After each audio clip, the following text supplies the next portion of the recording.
What's my case worth? It's a question I get asked all the time, and it's the question I hate the most because the truth is, I don't know the answer. The first time we ever talk, when we're just figuring out what happened in the crash, maybe it was just a week ago, it is impossible to tell what your case is worth.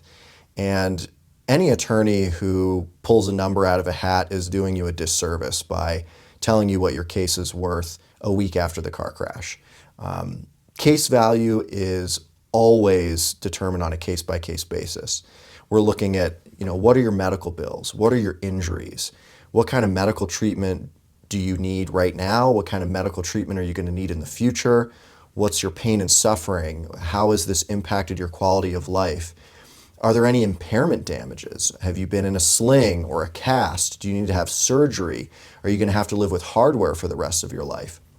All of these things play into what your case is worth, and it's impossible to know from the first conversation what that number is going to be. So how do we figure out what your case is worth? Well, like I said, you have to go to the doctor. You have to figure out what your injuries are. What diagnoses are you going to have?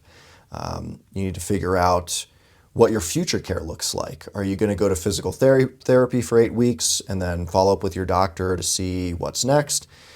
Do you get better after 6 to 8 weeks of physical therapy? All of those things determine what your case is worth. So the process we employ is we just tell our clients to focus on getting better.